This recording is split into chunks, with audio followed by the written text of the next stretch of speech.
Sir, Congress ने कल press conference किया और फिर एक बात दोहराई है कि ईवीएम का घोटाला आज भी है उनके सामने। हालांकि हरियाणा में भी जिक्र हुआ था, कुमारी शैलजा भी पिछले दिनों ने एक प्रेस रिलीज के जारी किया था कि ईवीएम में घोटाला है, जिस पे चुनाव आयोग अच्छे से जांच नहीं कर रहा है। ये स्क्रीनशॉट भी दिखाई गई है कि 14 सीटों उनको एक दिन पहले ही पता लग जाता है कि कौन सी सीट पर कैसा नतीजा आने वाला है, लेकिन वो बीमार थे इसलिए सार्वजनिक नहीं हो पाया। देखिए कांग्रेस पार्टी के पास कहने के लिए और कुछ है नहीं। कांग्रेस पार्टी है नहीं। कांग्रेस तो अलग अलग गुट है, पार्टी नहीं है। कोई हुड्डा गुट है, कोई शैलजा गुट है, कोई सुरजेवाला का गुट है। और आज जो उन्होंने कारनामे किए अपनी सरकार के समय में, जिस तरीके से युवाओं के साथ धोखा करने का काम किया, नौकरियां बेचने का काम किया और केवल गरीब लोगों से वोट हथियाने के लिए एक ही बात कही कि कांग्रेस का हाथ गरीब के साथ, और जब सरकार उनकी बनी तो केवल उनके साथ धोखा करने का काम किया, कुछ देने का काम नहीं किया। आज इसीलिए हर वर्ग के लोग कांग्रेस से जो है दूर होते जा रहे हैं। किस तरीके से किसानों को मुआवजे के नाम पे 1-1.5 रुपये का चेक दे करके और वो उनके साथ बदा मजाक करने का काम करते थे, लोगों को याद है वो सारी बातें।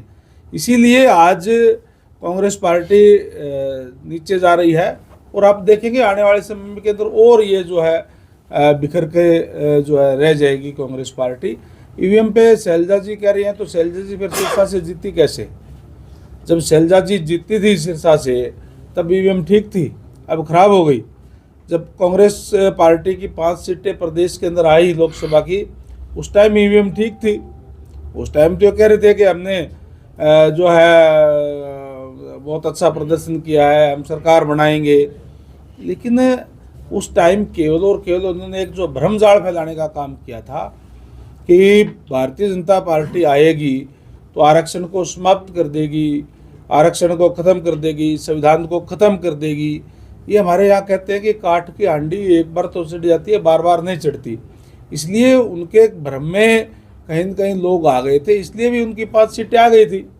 आज हमारे कार्यकर्ता ने, हमारी पार्टी के नेताओं ने वार्ड स्तर तक जा कर के और लोगों को बताने का काम किया है कि कांग्रेस पार्टी तो वो पार्टी है जिन्होंने अपने समय में संविधान की धज्जियां उड़ाने का काम किया। 1975 में देखा किस तरीके से इमरजेंसी लगा करके जो जुल्म और ज्यादतियाँ अंग्रेजों ने नहीं की थी वो उन्होंने यहाँ करने का काम किया। तो लोगों को वो बात समझ में आ गई। एक बार बहकाया जा सकता है, बार बार बहकाया नहीं जा सकता। सेंटर में आपकी तीसरी बार रिपीट हुई सरकार, हरियाणा में तीसरी बार रिपीट हुई, अब महाराष्ट्र में तीसरी बार रिपीट हुई है। क्या आपको लगता नहीं कि ईवीएम का मुद्दा वहां भी उठने वाला है महाराष्ट्र में? ईवीएम का मुद्दा तो मैं अभी कह तो रहे कि ईवीएम के मुद्दे के लिए उन्होंने कल भी प्रेस कॉन्फ्रेंस करी है।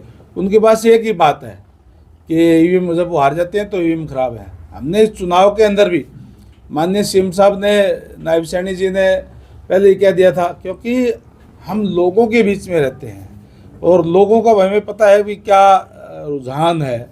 और उन्होंने कहा था कि जैसे ही रिजल्ट आएगा कांग्रेस एक ही बात कहेगी कि ईवीएम खराब है, और वही उन्होंने कहा।